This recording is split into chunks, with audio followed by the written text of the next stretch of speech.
Make it bang, yeah. Midnight in Miami. Good vibes, open views. And you could get the latest news. It's all on YouTube at midnight in Miami. Ladies and gentlemen, what the fuck is going on? I hope everybody is having a tremendous Thursday midnight or Friday morning. I am Gamero. As always, I am joined here by ill-logicz. What it is? Aly Da Alien. Zorenzo. And ladies and gentlemen, we have a very special, is right. We have a very special guest in the building, the creator of the beautiful jingle, the beautiful theme song you just witnessed. Your ears were just honored to be a part of. Ladies and gentlemen, we got Zorenzo in the building. How you doing, brother? I'm good. What's going on, man? Nothing much, man. I'm chilling. Bruh, first of all, I appreciate you coming out here, and I appreciate you killing that banger in the theme song, man. Thanks, man. You really did, Thank you guys man. for having me. Bruh, as soon as I heard that, bruh, I got a little emotional. I'm not gonna lie. Come I on, was like, somebody. oh my God. I was Come like, on, somebody. Is this the magic that bestows upon the ears of anybody that listens to Zorenzo and any craft made here at Asylum Studios? What's going on here, man? You killed it with less than like 48 hours notice. Honestly, this is your go-to. Zorenzo, what's going on, brother? What you working on right now? Man, a lot, man. I'm working on a merch line, working on more music. Songwrite as well. Okay. Vocal arrangements and stuff. Okay. So. For our listeners who may not be familiar with your work, give them a little rundown of what you do. I sing and I songwrite. Music is Okay. a passion of mine. I've been singing like my entire life. Okay. I can't even remember when I didn't sing. So Okay. I've been singing like forever.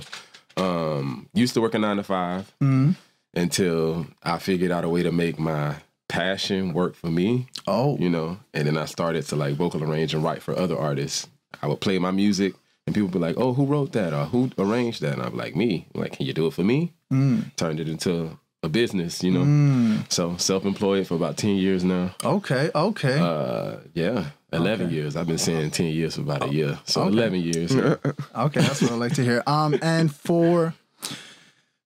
I guess for people that are kind of like in not in a rut, but kind of like in this like, you know, vicious circle of, you know, that 9 to 5, 9 to 5, 9 to 5. How were you able to get out of that rut? How were you able to like, what was the I guess the catalyst that made you go from, you know, waking up that every day to be like, you know what, today's my last day? I just fed up. Yeah. Yeah, because there's not enough in the screening process of like businesses and companies. They hire people and put people in position that really don't deserve those positions, and they abuse their power. You know, we got people that are racist in the companies that are managers over a group of like a diverse group of people. People that aren't going to be treated fairly. They're going to give you that energy. You know what I'm saying? And then aside from that, because I feel like we'll go too deep on that, but aside from that, bro, you can go as deep as you want. The passion is just waking up and loving what you do. No one wants to like go somewhere just for a check. That money is not going to be enough. And then a lot of times with the wages on even working, you're only working to work. Working to work more, paycheck to paycheck. They only give you enough to pay the bills. Like you can't even have fun and enjoy the money. Like the labor is not even worth it. So for me, it was just like, I don't want to live a life like that. Tomorrow is not promised, and I want to love what I do. I want to love to wake up in the morning, because when you love what you do, it doesn't matter how early you have to do it. It doesn't matter how late you're there doing it, and it doesn't feel like work. Time just flies. Time just flies. So it was just it's for myself, basically. I decided not to work a 9 to 5 just for my own well-being.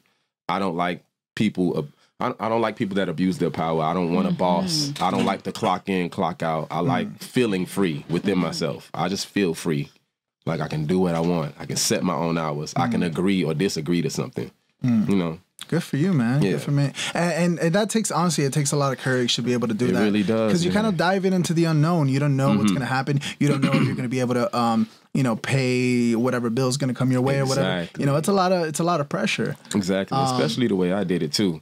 I just cut it off. Like my boss called me because I called out of work because honestly, I wanted to go party. I wanted to go do something. So I called out of work. Yes, I don't even care now. I wanted to go party, so I called out of work, and my boss at the time told me that I couldn't call out. She was like, "Oh no, you're gonna come here. You're gonna be here." And I was like, "You know what? I'm never coming back." And I hung up on her. I remember I stepped outside. I was at this little chick house, and I stepped outside to call out. Yeah. And she said that to me, and I was like, "Listen, I'm never coming back." Went back in the house, and I was like, I just quit my job. I'm done with that. If the only thing I don't even want to say regret, because I feel like whatever happened, happened. If whatever happened that led me to where I am right now, it happened the way it needed to happen. But if I could go back and change one thing, I wish I would have just saved a little more cushion on money instead of just like doing it at the drop of a dime. Like, "Dad, you know what? I'm gonna get 3 more paychecks, then I'm out of there." You know what I'm saying? I just quit. But if I have to, like, anybody that's thinking about quitting a job, please make sure you get your cushion up, because I was lucky enough to just be blessed with clients coming. You know, everything just happened the way it needed to happen. But a smart way of going about it, I would have saved cushion. I would have made sure I saved up something. I was going to ask you, so I heard in the quote unquote corporate world that they say you should have at least, I believe it was like 6 months worth of salary. If you're going to do something like if you're going to kind of like, you know, drop everything or whatever, and you don't know when your next paycheck is going to come, that you need to have at least 6 months. How much would you say? Me, honestly, I would have said just a head start. Just a head start. I'll say probably like $5K for me. Okay. $5K, maybe, you know, $8K, something like frugal. that. $5K, $8K, and then, you know, not 6 months. Oh, like, you probably not even going to make it to 6 months if the thought already in your head that I'm going to quit in 6 months. Like, it's like somebody piss you off, it's like, I was going to quit anyway. I'm not gonna Aly, you have something to say? No, I was just going to say that, do you think that it pushed you more to like make sure you get clients, get all that? Definitely. That cushion is not having that cushion is what made me go that much more harder. Exactly. That's exactly what it was. It was that a driving made me force. go, I'm like, I have to figure something out. I just quit my job. Wow. Yeah. I'm going to go to this party and I'm going to enjoy myself. But I know when I wake up in the morning, I'll be like, wait, what am I going to eat tomorrow? Yeah, for sure, you know? for sure. And usually that driving force is like, like you say, it pushes you. So then waiting those 3 months might have been like, you know what? I think I like this money. I'm going to just keep getting this money. And it would have prolonged the future of you. Exactly. No plan B. Yeah. Sometimes, I mean, it is smart to have a plan B, but having no plan B only leaves you the option to win. Right. There's no option but to win. Like, you know, that's it. I don't have no plan B. So, yeah. Said it real good. I like that. You kind of had a similar experience. How, was your when you were opening Asylum? Was your experience similar, or what was it like? Yeah, man, I hate bosses. So I sided with him 100% on that. Fuck a frappuccino. Yeah, man. Right? You know what I'm saying? You know, I got tired of this. You know, the same bull crap, and you know, moving forward, it was like, yo, I want to do something that counts, something that matters. So that's where the idea came, and it was I think the last thing I did was, it wasn't, so I didn't just quit. It was more so like the last thing I was doing was Uber and Lyft. So it was like there's no really quitting that, you know. It's like you just work whenever you want to work. Yeah, you just don't clock in one day, and your car's not gonna call you. You'll be like, yo, what's up? So yeah, I was doing that, and you know, that gave me the liberty to work whenever I could and not have to when I didn't have the time for it. And you know, Asylum just came to be, and God was gracious enough to bless me with funds like within that first year to where I could live off of my business. So yeah, I was blessed. But yeah, it's been a great experience ever since, and you know, it's a lot of hard work, which I know you understand. Hard work, yeah. A lot of stress and times where you're just like, man, it's a little tight this month, but you know, it's the heart that you have to keep pushing through it. People think the hardest part is opening it, but it's kind of keeping it up more than anything. Yeah, you know? the maintenance of it, the maintaining it. Yeah. How do you do with time management? Oh man.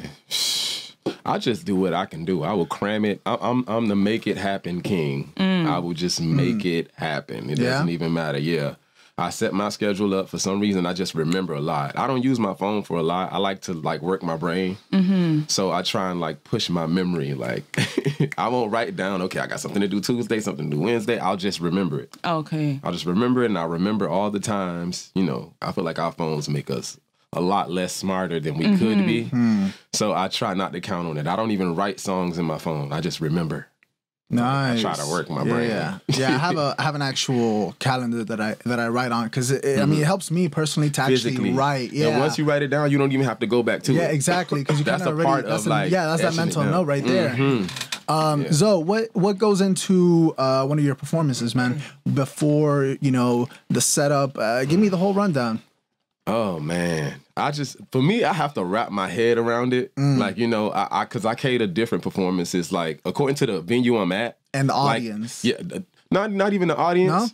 No? More so the venue, like what it allows me to do. Like if I'm in a theater and my mind just goes to what all I can utilize. Like they have a projector. They have a smoke machine. They have this. So maybe I should do this. Maybe I should do that. If it's like a cafe or something, and I don't know how the sound's gonna be, like I tailor my performances around like the venue that I'm gonna be at, like what it'll allow me to do. So do you also tailor your sound around the venue? For example, if you're at a theater where more people are gonna be, where people can't stand up to wall out and people are sitting down listening, are you doing a different track list than you would when you're doing a venue where everybody's standing up and they can jump and go crazy? Yeah, true. I just make sure I'm prepared.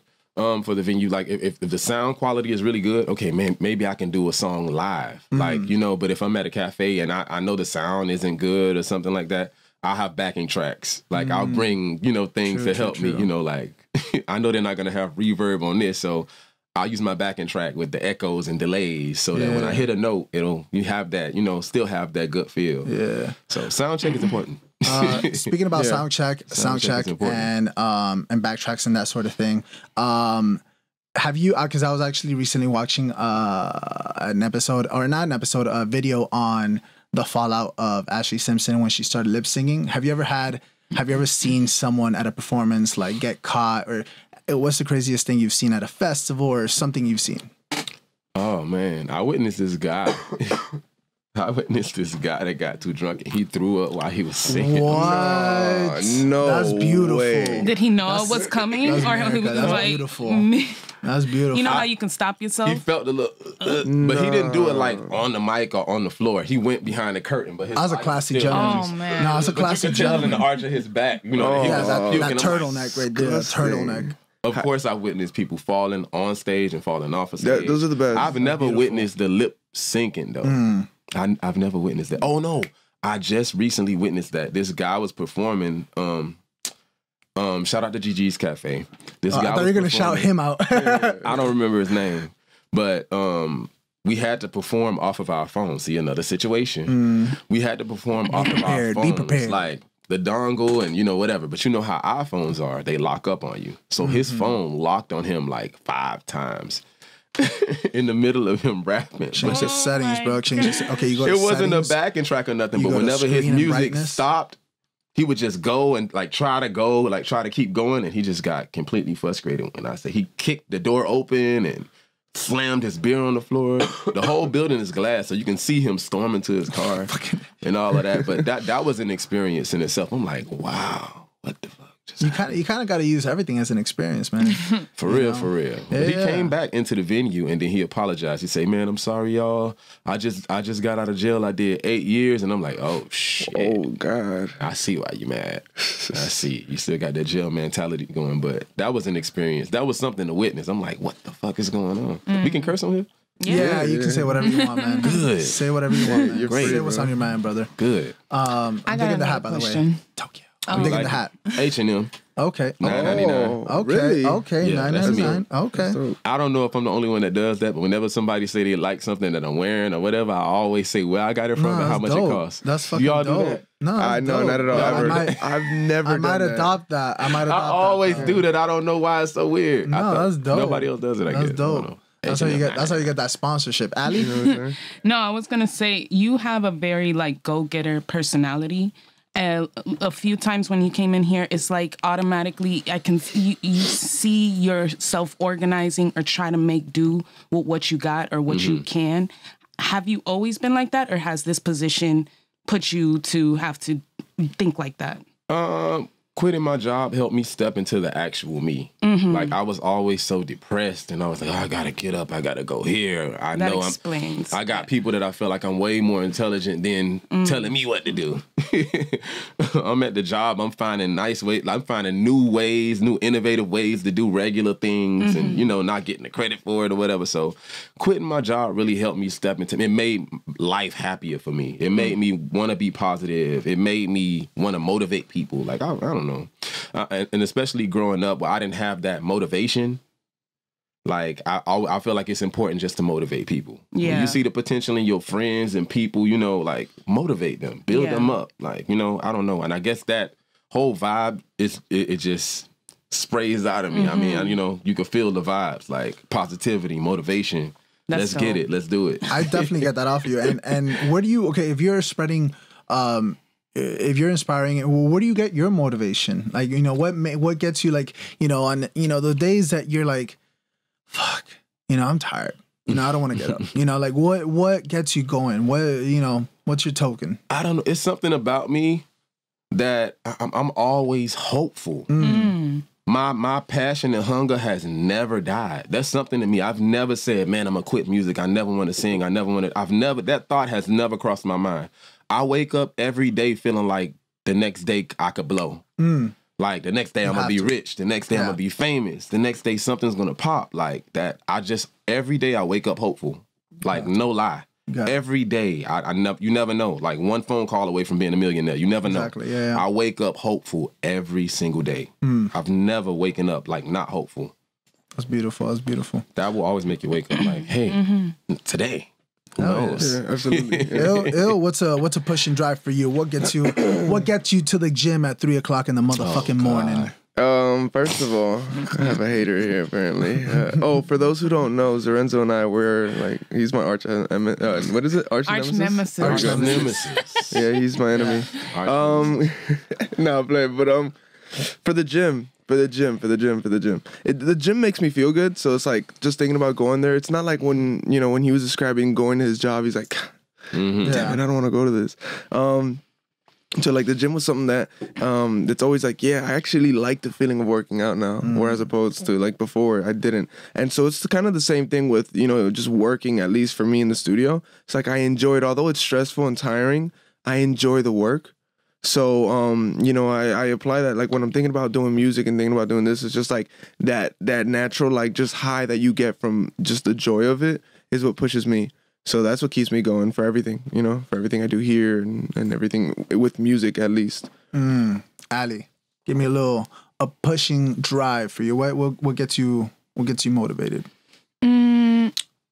Positive affirmations. I gotta always just talk to myself and kind of like continue that mental training. So it's a definitely process is the progress, or progress is process. One of the two. Is process. Whatever sounds best. I don't know. That's dope. Ladies and gentlemen, we all know that we have a segment here called Movie Reviews by Craig. Come on, somebody. All right, now Craig with the movie review. And I gotta know, Craig, what do you got for the listeners this week, man? What we got for them? We're watching Equilibrium. We watching Equilibrium.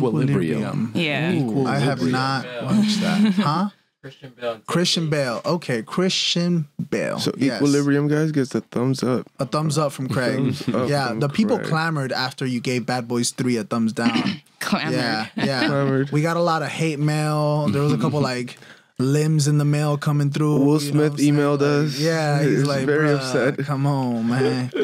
I still haven't seen it. I heard they're cops for real now. What's up? They got cops. They're cops for real. Miami Beach cops. Are you Both of fucking them, bro? serious? That they use real Stop cops it. in the movie? No, that they're cops now. Will Smith and Martin. I mean, Lawrence. there's only 6 Well- months of training for cops. Isn't Shaq a cop? Like, you know? Yeah, okay. You know, like, so what are some things that you are doing kind of when you're not, you know, pursuing the craft? What are some things that you kind of like as a hobby or maybe as a pastime?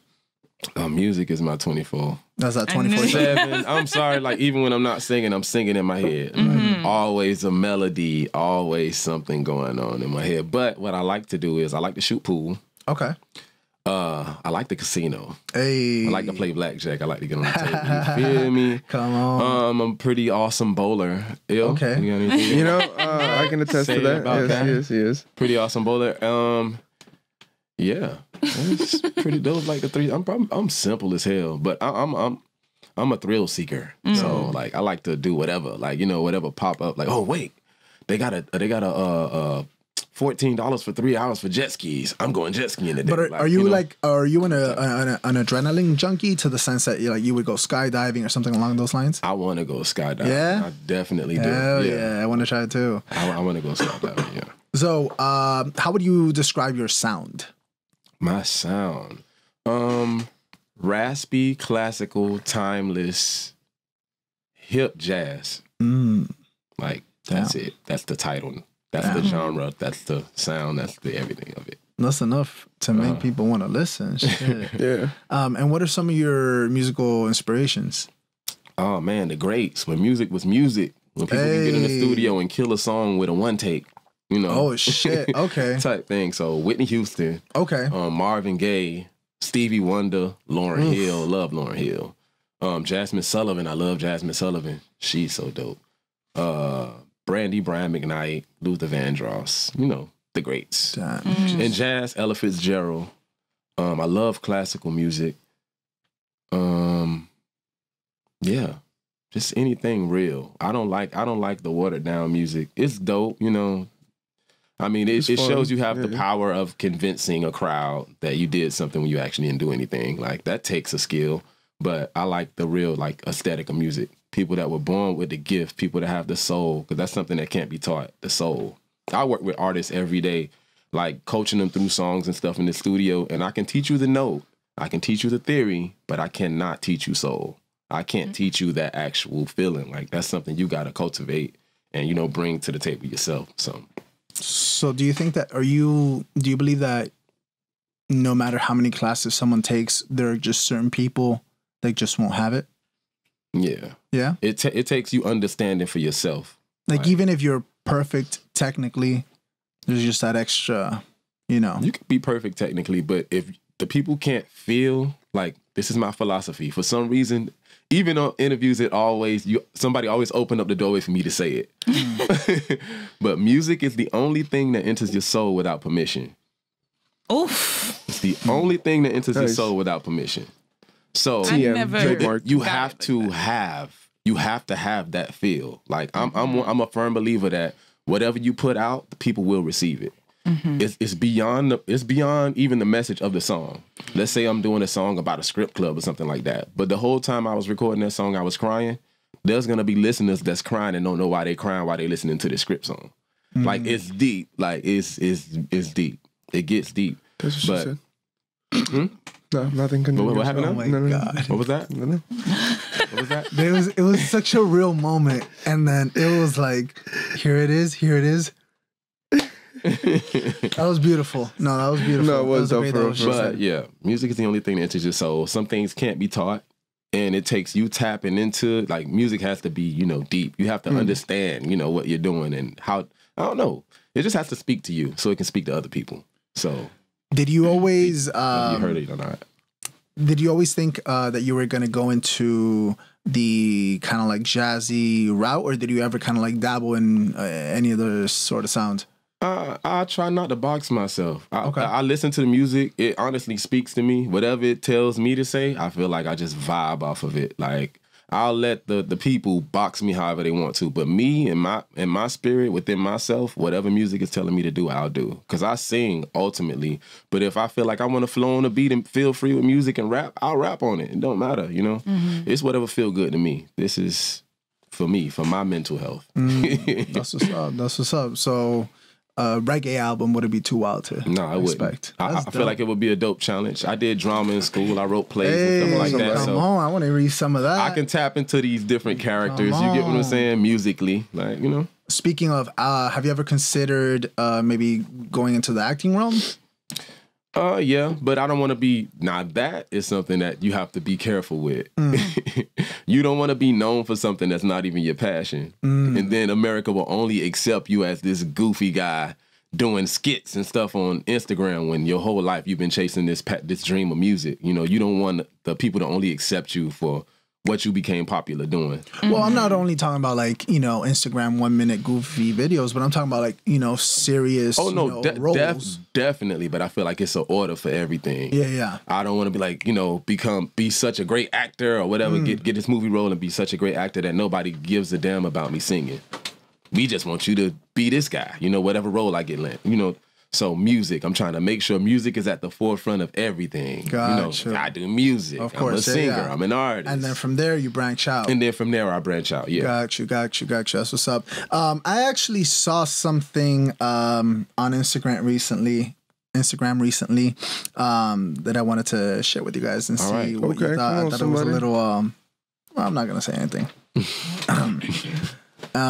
Yeah, I'm also not gonna name the person that posted it because I ain't gonna get hit with a lawsuit. So, men think you must be quote unquote broke and in need of quote unquote mentoring in order to date wealthy men. Wrong. Men should be providers. You want me to run back? Yeah, do that because I don't. Listen, men think you must be broke and in need of mentoring in order to date wealthy men. Wrong. Men should always be providers when in a relationship. Real men that know how to treat a lady will never see that as a problem, no matter what tax bracket you are in. Just because I'm a millionaire doesn't mean I won't still require my man to spoil me and provide me as his manly role in our relationship.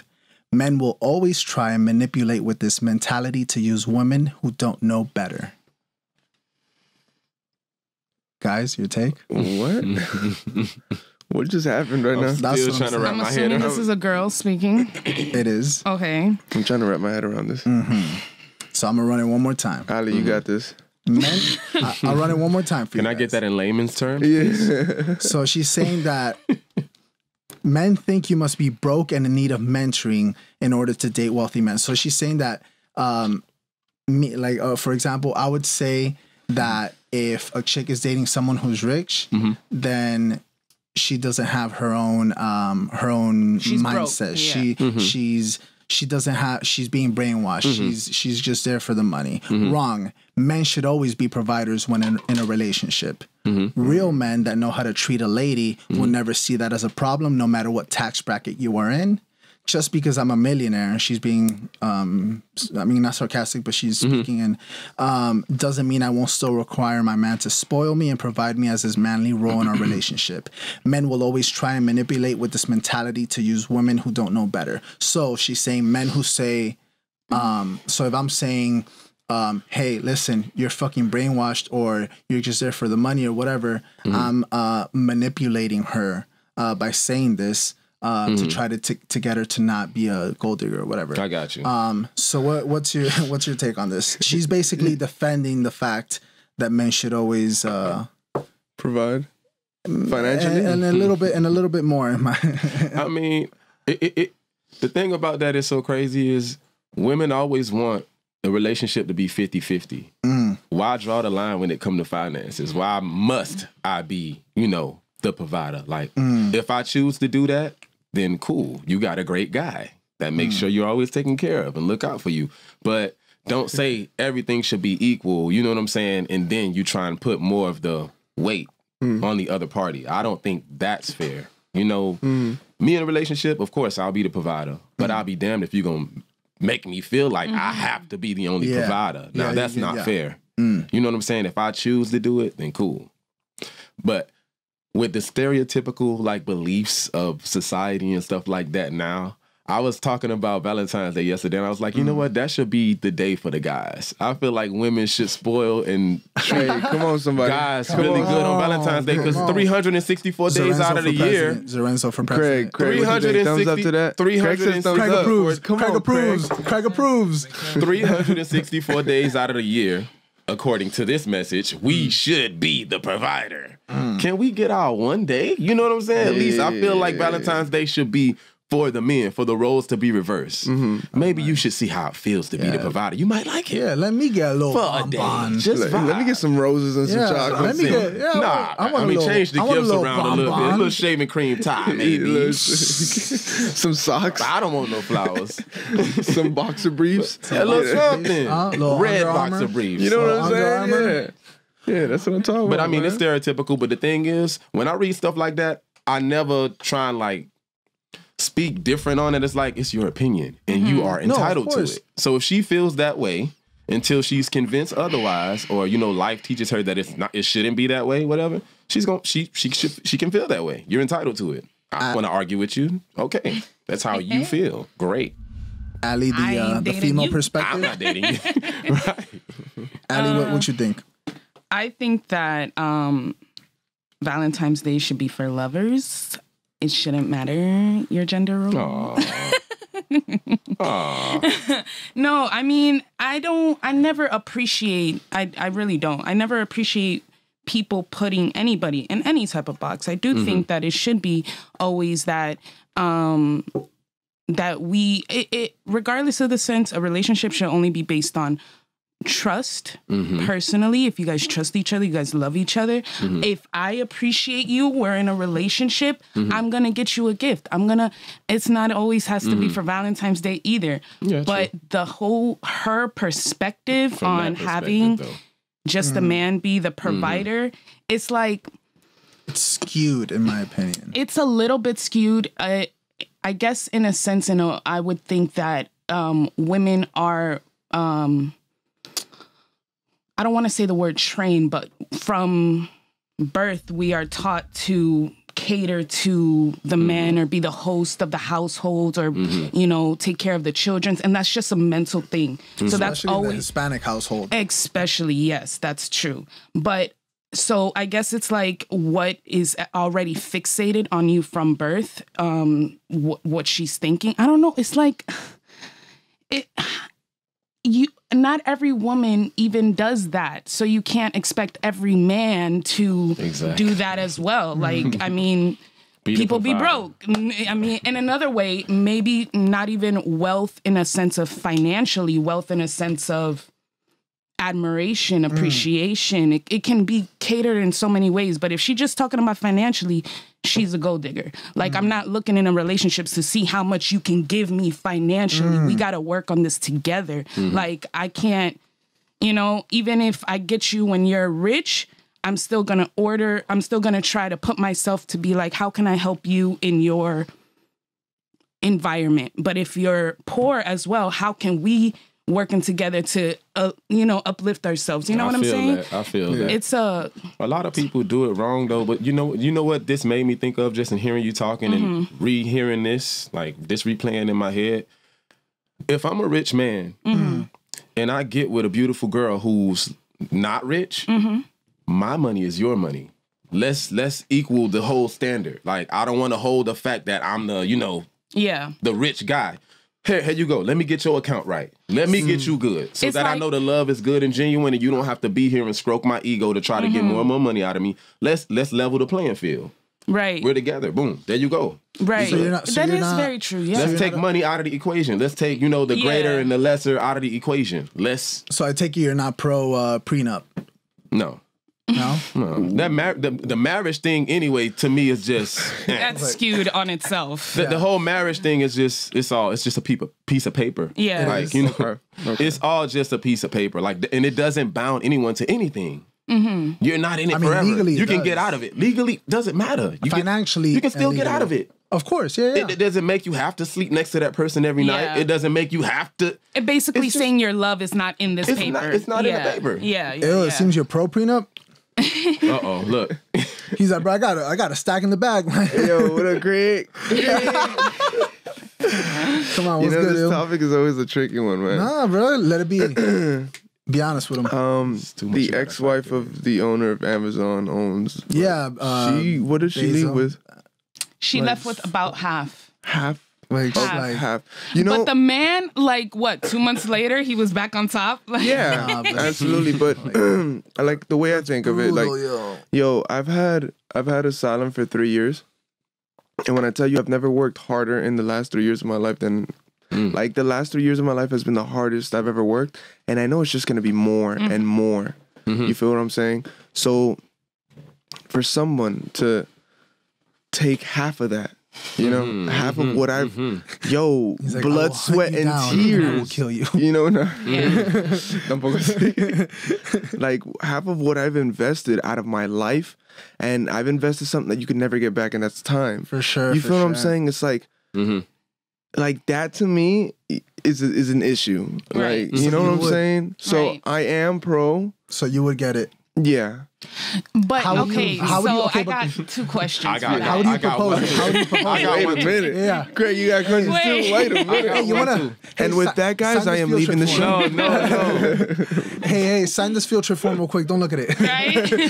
Okay. So on your comment, it's like you gotta. If you're rich, it's like, what are you bringing to the table too? It's not just your beauty and your booty. You know what I'm saying? Oh, What are you bringing? And if she's able to at least adapt, I don't know, but I would think if anybody is able to adapt to my lifestyle, anybody is able to bring some order or bring more, apply more than just, you know, your face, then we can make something work. And then on the prenup situation, I completely understand.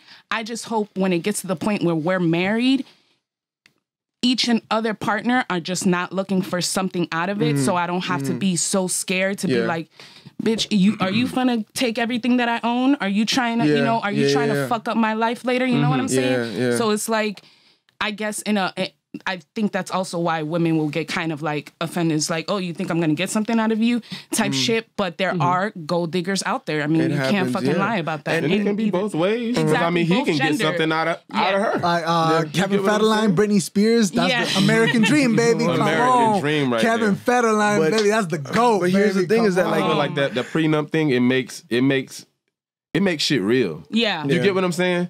And the world is so fucking simple. It's like, what are you willing to risk to prove that you love me for real? That's Right. what it is. And sad to say, your life ain't even important enough. Like, I'm willing to die for you. I'm willing to risk my life for you. That don't mean more than, oh, but you ain't gonna get your studio up. You know, it's so stupid. But here's my thing: is like you don't have to, because with that, I'm pro about, you know, getting her what she needs as well. So it's like even with my last relationship, which I won't name any names, but with my last my last relationship, I helped build her credit. I helped start a bank account for her. I helped put money away for her so that she could save. When we ended, she left with more money than when she got into that relationship. Not saying that, oh yeah, I made you a better person. No, but I helped where I knew I could help, which is in finances. That's an investment portfolio. You know for what her I'm saying? Right there. Yeah, She came absolutely, up. absolutely. And I will do that for the next girl, and hopefully the next one's the last one I have to get, or the next one and the next one. But my thing This is, is yo, like two more. One more. And one more after. It was like, hey, invest in these stocks real quick. no, but it's true. It's exactly it. Like, I am the type that would buy property under your, like, I would have my property, but I would get you property under your name so that you have something. You feel me? I would start an IRA for you so that you have something. I would have a bank account tell you, look, I would save this much so that we build together. Right. So that That's if, beautiful. unfortunately, something happens between us, you leave with, like what my ex did. She left with more than what she, financially speaking. I'm not talking about like, just, you know what I'm saying? So that's the type that I am. So... But you weren't even doing that with the incentive of we're gonna break up in 2 months or 3 months. not. Exactly. It You're was- thinking to build the person. To build the person, you know? Absolutely. It's, And in every relationship, it should be like that. It Y'all definitely should. should. Instilling values like that in a person is definitely Yeah. that's a great man. thing. So- and whether the person leave you, if your intent is good, that karma's gonna come back. yeah. You did I believe something it. good and you did something transparently, so you will, you know, Yeah, get absolutely. you'll get the benefit in the end, with or without that person. You know Right. that It's the means a lot action. coming from my enemy. No, we're not arch nemesis right now. Yeah, right now we're friends. Right Right now. now. But once the show's over, Oh yeah, it's over. It's like what's It's that? over. It's over. Phineas and Ferb when sorry, I don't know if you guys went the platypus and Doofenshmirtz when they were like finally friends and they were like spending the whole day together. Yeah, no, it's, I mean, it's. I guess I would have to. I'm on the boat of like pro. I guess, just because, We here. Yeah, I mean, yeah, and I get it. And I love how the seating arrangement is very, very correctly placed. But no, I think I do view it the same way. You know, you work something your ass off for so long, but not only that, just how you were saying, you know, how you started Asylum. You said what, 3-4 years ago? Yeah, 3 years ago. Yeah. 3 years ago. You know, if I think back 3 years ago, there's a lot of things and a lot of people that I would talk to that are not in the picture right now. And a lot of things that I used to maybe be into that maybe I'm not into right now. So what's to say that someone wouldn't be the same case, you know, 3 years down the line or 4 years down the line or whatever the case? Yeah, sure. Right now, you have this Romeo and Juliet scenario where, bro, let's fucking do a blood oath or whatever the fuck. But wait, that didn't end well though. That story doesn't end well. I mean, that's not the best example. But I witnessed one of those recently. We'll talk about it. Okay, well, we'll definitely wrap around back to that. But. And you know, right now you would be willing to give and do anything for her, and you know, money is the most minimal thing compared to her love, and I understand that. But maybe, you know, 3-4 years down the line, it's not the same, and to have to give half of not what you gave for 3 years, but what you gave for maybe 10, 12, 15 years, which is your career, over an incident that lasted 3 years, a minimal time of that, maybe isn't fair, in my opinion. True. You put certain clause in there. Like, okay, we do the thing, but accept this or accept that. Any contract can be altered, you know, agree upon it. Okay, cool. Yeah, you can't take what I've built, what I built before I even met you. Okay, boom, boom, boom, boom, boom. We can split the bank account, cool, whatever, money, wages, whatever, but this is what I had going into it, whatever. Like, give little specifics. Nowadays, there's no levels to shit at all, and people jump the gun too fast. Exactly, like, honestly, there should be a time limit on when you can actually propose and get married to somebody. Just to force the world to take time to actually get to know someone. You know what I'm saying? Like, something like that, it might hurt for a while to talk about it, but I feel like it'll work. It'll, like, you know, restructure how things are. There's levels. You're dating someone, no title. We do things, we get to know each other, we figure, you know what I'm saying? Then title, boom. You know what I'm saying? Get to know each other on that level, and then, like, fuck the shit. Anyway, yeah, there's levels. Basically, there's levels. A lot of people jump into relationships and then they get mad when you didn't take the time to actually get to know this person, and then you're surprised. You know, love is like a spell. Sometimes when people under it, they don't see a lot of shit that was in their face the whole fucking time. The whole time. She's showing you that she finna run off with all your money. You're blind to it. But you blinded because you just want to fuck. And you don't want to talk and get into that person's brain. You know what I'm saying? What I thought about when you just said about, you know, maybe setting up a time before you can get married or whatever the case. What do you think about the one child policy in China, or I think now it's 2, that you can only have 2 kids legally? I mean, it's crazy, but if that's the policy in China, the population control. Population control. What? So what happens if you have like 3 kids? There's actually there's a movie about that. Fuck, Tom, if you know what movie I'm talking about, you know what? Let me know. But there's a movie about that. Wait. Is it 7 or Monday or something like that? Tuesday? I think so. What is Netflix, that shit's fire. That there's an extra that movie kid. Is fire. I don't know, but I remember there was a movie about it was about this, and they had one extra kid, and the kid had to go into hiding, and it was this whole whole fucking you thing. know what I'm talking about. Yeah, but they had like 7 Monday or Tuesday. What's the name of the movie? Monday. Yeah. Where's Monday or something like that. Fuck. And then wait, I don't want to spoil it, but that movie. No, don't spoil it. You haven't seen it? I've seen it, but don't spoil it for the people. Yeah, my bad. Yeah, I almost did. Go see it. Craig, have you seen it? Thumbs up or thumbs down? Thumbs up, thumbs up. Thumbs up, thumbs down. Thumbs up. Hey, Craig. Blood Oath. Give me that story. Oh shit, Blood Oath. Yeah. I want to hear this. Wait, let me touch on the first question you asked. Go ahead. My memory. Population control, what I think about it in China, if in China you can only have 1 child and you want to have 2, move. I think now it's 2. Now it might be 2. I'm not 100% on that. Even if. But whatever. Move. Yeah, move. You know what I'm saying? You don't want to pay for healthcare? Move to Canada. Yeah. Stay there for 2 years where the healthcare is free. Yeah. Raise your kids in the, in the environment you want them to be in, If it doesn't work for you, move somewhere else, whatever. On that, blood oath. So, I witnessed a satanic ritual, you guys. What? Where? Yes. Fuck this shit. Let me tell you guys about it. There's this thing that's a Shakespearean fully immersive play, and it's called Sleep No More in New York. Okay. I went there, and that experience blew my fucking mind. Sleep No More. Sleep No More is the name of it. It's a Okay. fully immersive, like, Shakespearean play, 4-story building. I don't want to mess it up for you guys, but I'm on the elevator with like 7 people that I actually came with. We wear a mask. It looks like a Mighty Ducks mask, like over your face. When you go there, you cannot talk. You can't say anything. It's just an experience. I didn't know what I was in for. So I'm on the elevator. The guy opens the elevator.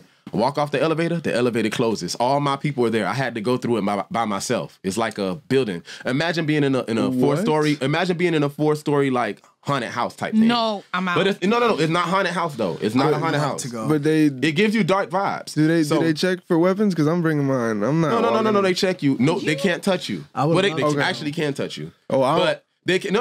It's not a haunted house. Listen, it's not a haunted house. It's a play that you become a part of the experience. Okay. So I'm in there. I see some guy walking through like he's about to throw up into a room. So everybody's following him with these masks on. I follow him in the room, and you watch the story.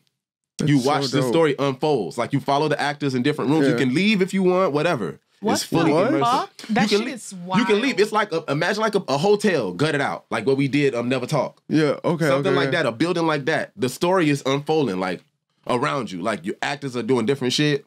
A guy cheating on his wife, and then in this room, you can go to the next room and see what she's actually doing at where she was at. It's dope. Anyway, the satanic ritual. I followed this girl that was standing in a hallway with a green dress on. She went down like this little tunnel, so everybody's walking with her. We can't talk now. Keep in mind, we can't talk. So we go into this thing that looks like a old 60s lounge. The lights start flickering. There's 2 girls and a guy dancing. Whatever, bro. I kid you not. You know when the lights are flickering, like it looks like things are going in slow motion, right? Mm-hmm. So I look to the left of me. There's a butt naked ass Caucasian guy with his little dick right here. Wait, so he was fully naked. They can get naked, all that shit. Did they give it's you like soft porn kind of. But did they give you a preface?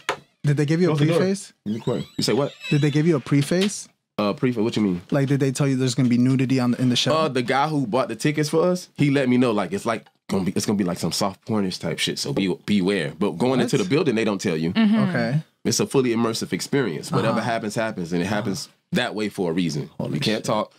Little penis right here, blonde hairs and shit right there. This guy has on a ram's head, bro. A what? A ram's head, like a ram's head. You know, like that's the satanic thing, ritual. A ram's head, butt ass naked ram's head. So the girl in the green dress pours blood on his chest or whatever. Mm-hmm. Next thing you know, there's a little fake baby that comes out. She takes her titty out. She's breastfeeding the baby and shit like that. Beautiful. This is all based off of Shakespeare. So it's like, I don't know. It was just a mind-boggling experience. I really felt like I was a part of some Illuminati shit. Just watching it, just witnessing it, and having to be quiet, you take it in more. Like, I'm like, what is happening? In my head, it's like, what the fuck is happening? This shit really exists? People really do shit like this? I'm like, who the hell? Yo, where's the exit? I definitely had to meditate and take a nice hot and cold shower just to make sure I was good. He's in a fetal position in the tub. It was an experience though. It was an experience. Yeah. And it was very inspiring. Really? It was very not the satanic ritual, but the whole experience as a whole was very inspiring. It was very inspiring. No, that sounds dope. How many audience members do you think there were? A shitload of people. I think I think they pull in like thousands of peoples a day. They do it 4 times a day. Wow. Yeah, that it's really successful. Really successful. I want you guys to go. I want you guys to I would love to go. Down here they have something similar as far as the immersive experience, not the whole satanic feel. But it's called, I believe, Miami Motel Stories or Miami Hotel Stories. It's probably based off of that. Probably. And it's an entire motel, and you kind of like, instead of buying tickets, you buy keys like to the room. We had a room key. And so you open the room and like the performance starts. I haven't been. That's dope. But like you get the pink key or the yellow key or the blue key or whatever, and like it'll be like different stories in the different rooms. And as soon as you open it, like the actors just start like with the scene. It's pretty wild. It's like that. That's fucked I don't think I can be quiet in that situation. Like I went to a concert. They said some shit that was mad satanic, and I was like, get the fuck out of here. And everybody turned at me. I'm like, nope, I'm out. I can't. Ooh, damn. Yeah, I'm not quiet when With the You gotta be cloaks. quiet. with Yeah. You gotta be quiet. So how was like that when you saw you? There was never a point in time where you were just like, Oh yeah, I laughed. I laughed once because the security guards, they wear the Mighty Duck mask too, but they have black ones. We have white ones. They have black ones. So you'll know who's actually security. They'll be standing by the door. At least let you know you can't go in here or whatever. So they started one of the scenes, and everybody was standing around the perimeter of where the scene was happening. Like we couldn't be there because they were gonna have a fight scene and all that shit. So the security let you know quietly to move. So. She was knocking on the bar. There was like a bar set up. She was knocking on the bar, and I'm like, she fucking the whole experience up for me. She fucking the play up. Why she knocking on the bar right now? Security guard ain't supposed to be in the scene in my head. Yeah. So this guy that have on a white mask was back behind the bar. Like he was under the bar, like, just hiding. I don't know. God. So he stood up and he had on a white mask, and I'm like, I just started laughing like, what your stupid ass doing over there? What was he doing over there? So the actor grabbed him and just threw him like, in an acting Broadway, a Broadway type way, just grabbed his hand and ran and went. And then started the scene. That shit was so funny. That shit was so, I laughed that one time though. But other than that, I was quiet the whole time. Did you experience any like religious people like bitching about what they were seeing or no? You can't talk. yeah. You can't say a single word? Can't say a single word. If you feel like you want to leave at any time, you can go to the second floor. They have a nice bar there. You can get a drink and whatever. Oh yeah, fuck that Sure. shit. I'm at the bar. You can the leave, have whole a drink, and time. come back. Like, you imagine he exits, he goes to the bar, he's like, this is too much. Then he looks to his right, it's the baby dick guy. He's like, what are you doing here, dude? That blew my mind. You though. come here often? That blew my mind. He's I'm like, still what naked. the fuck? Still naked. He at the wasn't bar. just naked standing next to me. He was standing on the table. Oh shit. Yeah, he was standing on a table. So I'm like, It's like, bro, if you don't get your, oh my God. Don't you hate when there's like a tiny dick on the table on your left, bro? Like, Dog. I hate it's like, damn. crazy. It's not the I've Friday never night I seen signed up Golden for, Music you know, Hub like- before. This shit was gold, like That's blind. hilarious. Oh my Crazy. God. I'm gonna hit you with a random question so your fans can get to know you a little bit more. If you had to choose, very random, one fast food restaurant to get fries from, where would you get it from? Damn. I'm gonna tell you my top three and then I'll Go figure for it, out. go for it, go for it. I like Wingstop fries. Yeah. Damn, like I haven't sweet and heard that. salty. Shit. Wingstop fries are pretty good. Okay. I love Checkers fries, but Checkers fries. I've been hearing a Checkers lot about fries, Checkers. Checkers fries and Popeyes fries are kind of like the same fries, minus the grease. Checkers is the greasy Yeah, you're right. version, and Popeyes is less greasy? no more. Okay. Popeyes is grease. The bag is transparent when they give it to you. That's how you know it's Checkers, legit. greasy, Like but they're in, both like Fresh seasoned Prince. fries. They're both Yeah. seasoned Yeah. fries, and it's something about fucking because it's Chick-fil-A waffle fries that's actually fire with the Polynesian sauce, and then it's McDonald's fries actually are good sometimes. They actually Right. like, If it's made really fresh. good fries. It depends on where you go. It's like a 50-50 for the It's a McDonald's. 50-50. Okay, if I had to choose shit, let me see. Fuck. Damn, I ain't expect that to be a hard question. Right, Fuck, right. it's just fries. The pressing questions. But I would be honest with which ones I really would fuck with if I only could eat them one. Let me see. I'll take the grease, because Checkers be on point, though. Oh. I'll take the grease. Yeah, I'll take the heartburn. Fuck it. Okay. Yeah. Checkers. Okay. Checkers is it, yeah. I got Tums in the bag. It's all good. Who you got? Fast food, fast guys. Fast guys. Fast guys? Five guys. Five Yeah, Guys fries are that's amazing. But aside from that, non-fast food, there's this place called iPick. It's a movie theater. It's like a dine-in. Yeah. Their truffle fries are the best, like hands down. For real? Yeah. So iPick is my top. But if we're just talking fast food, Five Guys. Why The does it fries say are Five good Guys? when people just care about it in general. Yeah. Why is it that all the food at the carnival be so good? Because they just, they want to, that's the Them- specific. yeah, that the food's truck is fire. only made for corn. Yeah. Has to be good. Yeah. Nothing else on the menu. Like, we specialize in corn. Yeah. It's going to be fire. Yeah. And you fucked that up. That's what are it. you doing? What's yours? I didn't Ali, know do what your you fries can you eat fries? I'm not sure. I'm so Potatoes? lost when it comes like I really Yeah, Checkers. I would Dope. take Checkers all day. Oh, okay. shit, Heartburn okay. all Everybody- day. Let's Yeah. go. And Craig, who you got? Words from Who? Chick-fil-A. Chick-fil-A They said Waffle Mike Jones. Jones.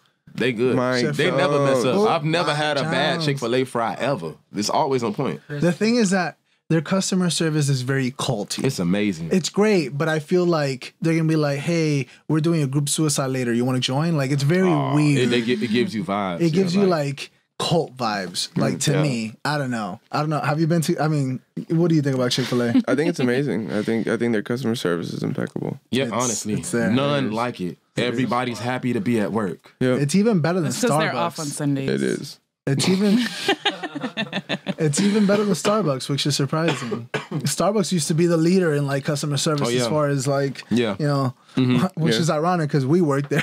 Yeah, Right. absolutely. What you want? Yeah. What? What? Yeah. What? They talk to people different according to when you come in. Yeah. What's up? Hey, how are you? Yeah. According to the person. Yeah. Everybody don't get the same treatment, but their Chick-fil-A is their Yeah. customer service is like on point. never had to Dude. complain. I had a fucking experience this weekend, and I went to Aldi. Do you know Aldi's? I live right across the street from Aldi. I'm going to war with Aldi's. Why? Because they make you pay for the bags. Listen, no, listen. You don't understand? Fuck Aldi's. You got a whole buggy. No, and you it's got this to whole. pay. Oh, you don't know.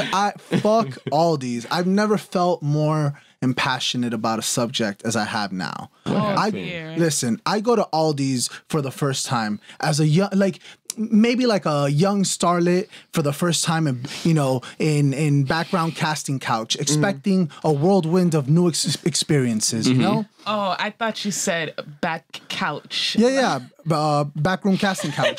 You know what I'm talking about? The black one, you know?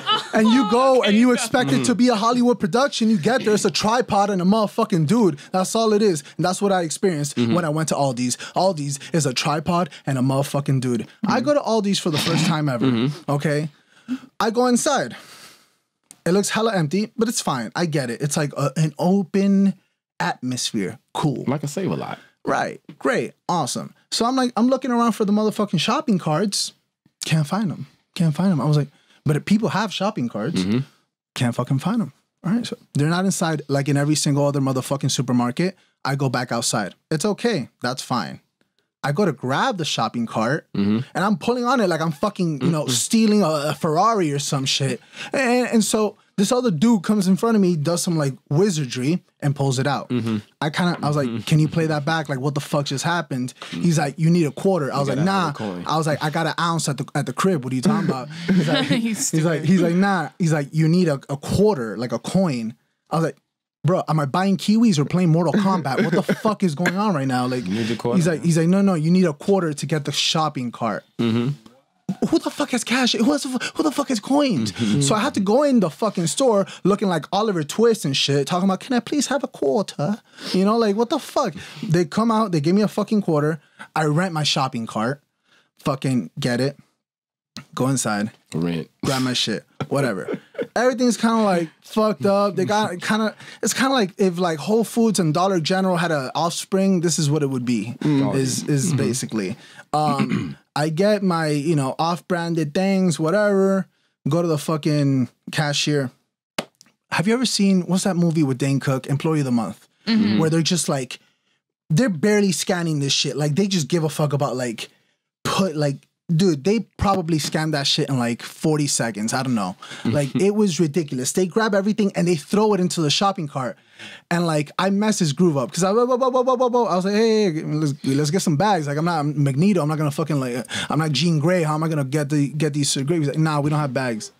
What the fuck do you mean bags, we don't have bags? He's like, yeah, we don't have bags. I was like, how the fuck do I get these to my house? He's like, you do multiple trips. I was like, bro, Aldi's, it's been an experience. I'm gonna call it a day and I'm never fucking coming back. Aldi's, if you're listening, don't fucking sponsor us. Go fuck yourself. Aldi's, I hope every single one of your stores closes down. Oh my God. Aldi's have a personal vendetta against you. It's probably not gonna last. No, I won't. It probably won't last long. I went to a store that's kind of like in the future now. Okay. Have you guys ever been to Amazon Go? No, I've been one. Where is it? There's one here? They had one in New York and Manhattan where I was staying. Bro, you walk in the store, you walk out the store, it takes it out of your account. You don't go to a register. But You just before you grab it off the What? fucking shelf that's crazy. and you walk out the store. That's how I've been doing it And all it these comes years. You know? out of your account. I think everything, I don't know what, if they have special shelves. I know above you, there's like scanners everywhere. Yeah. So you walk in, you have to have the Amazon Go app on your phone. Boop. You walk in, the little thing open up, you walk in, grab whatever the fuck you want. I guess you gotta have the proper amount for it, I guess. I don't know. Grab the shit off of the shelf and you walk out the store. What if you scan You don't it talk and to then nobody. You turn your phone off. There's and no you walk out? scanning at all. The roofs have scanners. There's scanners everywhere. So they know what you grabbed off of the shelf and the amount of it. When you walk out the store, you get alert to your phone that you just spent that. Damn. What if your phone's off? How do they charge you? Still charge you. You just won't get the alert till you turn your phone back on, but you'll be charged. He's Yeah, like, you gotta- don't I worry get- about you that. He's like, don't worry They'll about get that. you. They're gonna take the money. It's gotta crazy. turn It's like it in the on. future. Wild. I've never experienced. I walked in, got a Powerade, a vitamin water, and an orange vitamin water, and I walked out. So I'm like looking. I went to the front to ask the guy, "Where's the count?" I'm like, "Where the thing?" He was like, "You didn't read when you come in. There's no cashier. You just walk out." I say, "So I could just walk out." I got felt like he was setting me up. I'm like, yeah. when I walk out of here, I'm gonna get arrested. For Yeah, he's setting me up. A black man But I walking out walked with out. some Police brutality. I walked out. It was so convenient. Boom, checked me crazy. right out, and I'm like, "Dang, this is the future." That's wild. So that's dope. complete opposite of all these. That is, yeah. All these can't Amazon is believe- coming for you, They already. dude. That's They've fucking surpassed wild. a lot. Was it big or small? It's like a small. It's small. It's That's like a what she little said. small convenience shop, like a small little coffee shop looking shit. Damn. That's dope, man. I think you That's like it. so Though. dope. Just the That's experience so in itself, fucking they're gonna make a dope. lot of business because people just want to do it just because you Yeah, can do you it like can that. walk in and No walk out. cashier. So- Yeah, Well, it's what like do you- walking in the kitchen, grabbing a snack, and going back to your room. What's your opinion on how, like, we as society, I feel like we're moving towards and craving a society where we have to interact with humans much less? I don't know how to feel about that. I don't know how to feel about that. But I mean, I know it'll take a lot of a lot of like racial profiling and stuff out of those areas. And I feel like it because the system will have to treat everyone fairly and Of judge course. everyone fairly off of their actual work.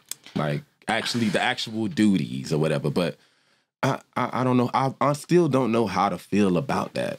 Like I don't want to fuck a robot. I don't want to, argue with a robot. I don't want to. No.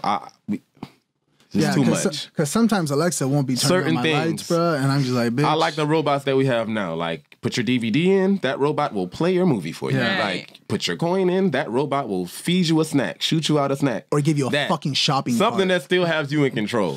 You know what I'm saying? I have, and to go along with what you're saying, do you do you ever get a sense of like social interaction? Do you feel like that's something that you have to practice or train yourself in your position? And has social media affected that in certain points? Because somebody even came here the other day and we were trying to talk to them about the store.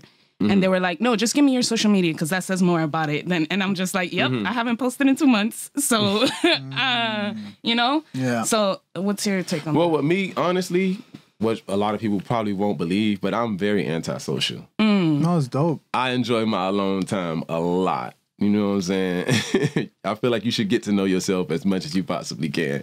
But I have an on-camera persona and an off-camera persona. And I keep those two things completely separate. You know what I'm saying? Like when I have to turn it on, it's on. And if I have people that I genuinely fuck with, I fucks with you. For real. Because I don't fuck with a lot of people. You know? Like beyond perception, people would think I have a shitload of friends. I'm probably out doing this and that. No, that's not me. I don't like to be around many people like that unless I have to. Musically, yes. Yeah. I do what I can do, whatever makes me feel good, whatever. Anyway, but yeah, I'm very antisocial. Do I'm you very feel like- antisocial unless I really fuck with you. Oh. If I really fucks with you, just know it's genuine. Is it like an energy type of thing? Like you gotta give it Yeah, time? it's just protect your energy. One, Yeah. protect your energy and just self. Like you, I, as a human, I feel like we find out something new about ourselves every day. When you really try to Yes. become in tune with yourself, you don't even know how your life, Yeah. what's gonna change with you. Yeah. What you're gonna start liking, what you're not gonna like, whatever. We find out new things about ourselves every day. We're all just really freestyling our way through life. Yeah. and trying to write our own like narrative. You know what I'm saying? We're trying to write our book.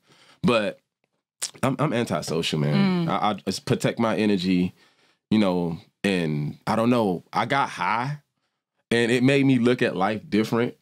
Cause I'm like, it just made me look at everybody like actors. And looking at life, getting so high to where everybody just seems like a character in a movie or some shit, it makes you look at life like, you know, a lot different. Like that perspective on life is like, okay, yeah. You can tell who's the villain. You can tell who's the this. You can tell who's the that. You know what I'm saying? Just off of everything. So it's just like, protect your energy. Like, you know, if your circle is not inspiring you, it's not a circle. It's a cage. Oh, you know? damn. You've been dropping some gems. Yeah, you've been dropping the metaphors all day. What do you feel is something that would need to? How would you go about dropping a circle or dropping a cage, man? People have their times and their seasons and their purposes. It's just understanding when a person's time is up. Don't become too latched on. Hey, you served your purpose. Yeah. And, you know, if it's meant to be, it'll be back again. You know, it'll happen. So, and that's still self-awareness to yourself because you have to, like you said, take some time to know yourself. That way that you're not just being like, I need attention, and then just grab anybody that gives you attention, anybody that gives you time. You know what I'm saying? Yeah. Sometimes you can be a slave to your own selfish needs. Or not even needs, your own selfish desires. Yes. Wants. Because it be shit you don't need, honestly. Like, that selfish shit. You can be a slave to your own selfishness. So... You said that that you had gotten high and you kind of you saw everybody as actors or whatever the case. I know you and I talked about a couple times off camera about like your views or what are your views as far as like weed or alcohol? Are they do they help you get creative? Do you actually use them or what? Give me a rundown. Alcohol is just for the vibe. Like I have no deep explanation for that. Some shit tastes good. Sometimes I just want to be vibe, warm feeling, you know, good. Boom. So you don't write while you drink? No, not really. I mean, I record. You know, okay. I don't really be writing. I freestyle some shit and just. But high, it heightens your senses. Everybody knows what the fuck weed does. It's weed. But no, for me, my sense that it heightens is my hearing. When I get high, I hear too fucking much. I can hear too much. Like, I can hear people talking in the next room, and I can hear everything they're saying. And the world is cruel. When you hear some of the shit people saying, the world is fucking cruel. I got high, and I went to the beach, and I could just hear everything. I could hear the two friends, one friend talking behind the other friend back about how she slept with her man, and this, and I'm like, damn, and they just at the beach vibing like it ain't. Okay. And I hear this, you know what I'm saying? And then I got high one time and I could hear like certain family members talking about me and saying certain shit about me. Like, and to hear that is just, it's not, that's not a power that I would want. Superpower. That's not reading people's minds and shit. It's not a superpower that I would want. I feel like it would drive me crazy. It probably make me want to kill myself. So true. It's awful. So it heightens that sense, and for that reason, it's just like, not for me. Did it help you put things in perspective or no? Yeah. Yeah? It confirmed a lot, you know, for me. Like I said, with the characters, like, okay, I'm good at picking out characters because I thought that anyway, and I thought this and that, you know, cool. But, yeah. But you wouldn't consider yourself a regular smoker? Just not a social smoker. You know what I'm saying? I can smoke to myself and create a 25-part harmony all day. Beautiful. And vibe and be goofy and be weird and be cool by myself. But with people, not really. Unless it's certain people that I know the vibes are there. And it's not really nothing to have to worry about. Because it's good vibes. And we can all be ourselves together. That's what's up. That's what's up. Are you big into any sports or not really?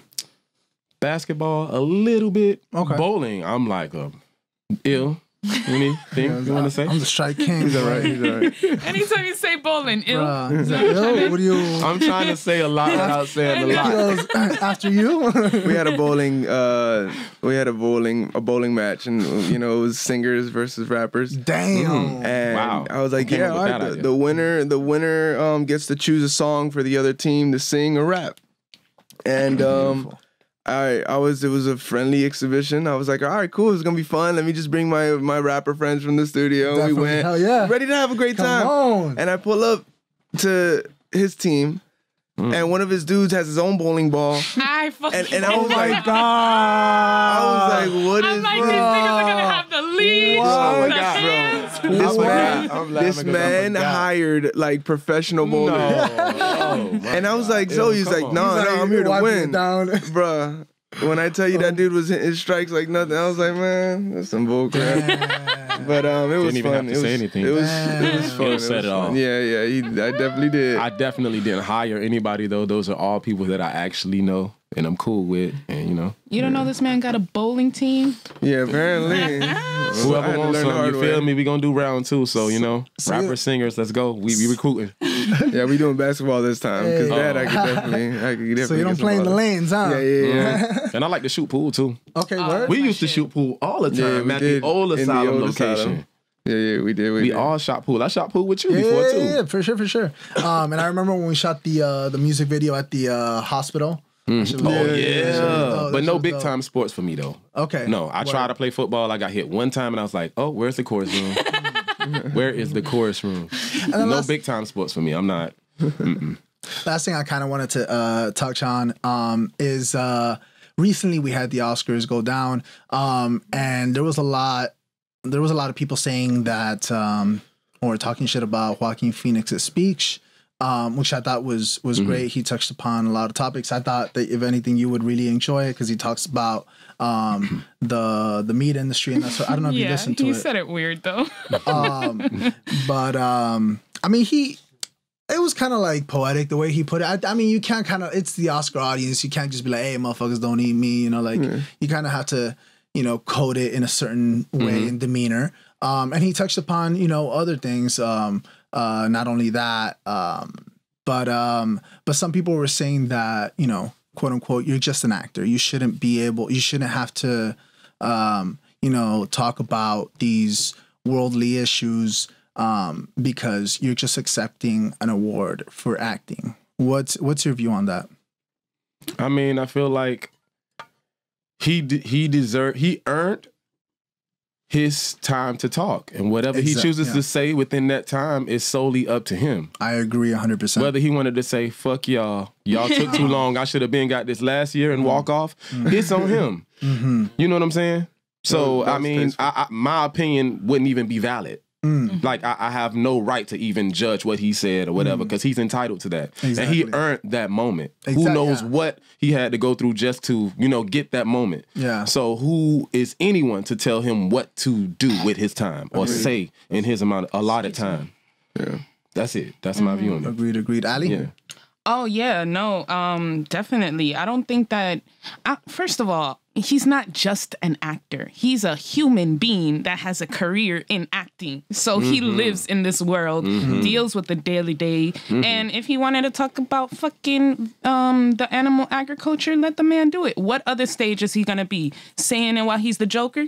Like, that makes no sense. Yeah. He earned his time. That's what he chooses to say with it. No, I'm with it 100%. For sure. I think he should be able to say whatever the hell he wants to say. Exactly. Say it and preach. Ladies and gentlemen, let's say you got a video. Let's say you got a short film. Let's say you got a music video. Let's say you got a presentation that you got to take care of. And you're like, fuck, I don't have a lot of time. I don't know what the fuck I'm doing. There's only one motherfucker in the game, and that's motherfucking Tom MJ Moore. Come on, ladies and gentlemen, that's the motherfucking dude that you need to hit up to. He is the most professional, the most reliable. He will get back to you extremely quick and with a quality product. Tom MJ Moore. Check him out. I was hanging on your every word. I thought this was about to be a question or some shit.